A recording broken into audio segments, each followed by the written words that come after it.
Welcome to another edition of Behind the Burn Orange Curtain. This is TexasSportsConnection.com. I'm Rod Babers. You always can hit us up. We're going to be talking about Texas football a lot, considering spring football less than a week away. I know it's crazy. The football gods are generous.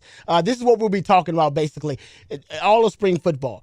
Who is going to be the starting quarterback at the University of Texas? The journey that will obviously culminate with the game against Notre Dame here at home, starting off the 2016 season. That starts this week at spring football. All right, now there are 5 different candidates potentially that could be the starting quarterback. You got Gerard Hurd, who ended up being kind of this bright, shining light for Longhorns fans at the quarterback position last season. You also have Tyrone Supes. You can't count him out. He's actually the most experienced person at quarterback for the Longhorns coming into this season. You also have Shane Buechele, who's a legacy guy, all right? So people know him. He's kind of a pedigree guy. So people are saying he's got a pedigree, and he's coming in to a system that Sterling Gilbert's running that has a lot of ties and a lot of commonalities with what he ran in high school. So that's going to be a theme, and not saying a true freshman can come in here and win that position, but anything could happen. Coaches do like a fresh slate. You're talking about Tyrone Supes, a guy who's had 4 different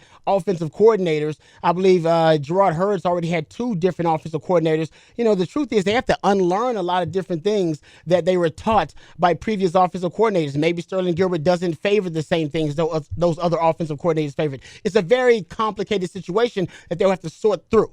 All right, but Shane Buechele, make no mistake about it, he's got a real shot here. And even Charlie Strong himself said that right after the Longhorns hired Sterling Gilbert. You also have Matthew Merrick, who comes in out of nowhere. He's basically kind of a walk-on, but at this point, you can't really exclude anyone from the quarterback conversation, considering we have no idea what Sterling Gilbert values in a quarterback. He's the new offensive coordinator, also the quarterback's coach. He could value something totally different than what Sean Watson valued, or even the previous offensive coordinator before that. You also have Kyle Locksley, who's kind of a wild card.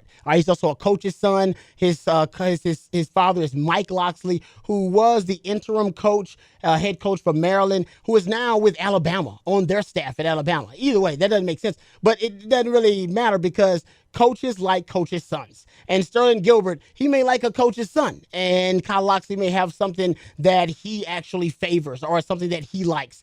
So we don't really know about Kyle Locksley. He was a redshirt freshman, and he'll be coming into this season really with a fresh slate. So you got 5 different quarterbacks potentially that could easily end up being the starting quarterback for Texas. And right now, nobody has any idea. That is the main storyline of spring football, which will be starting less than a week from today. All right, we'll have more on the next edition of Behind the Burn Orange Curtain. This is TexasSportsConnection.com. I'm Rod Babers. Hook 'em.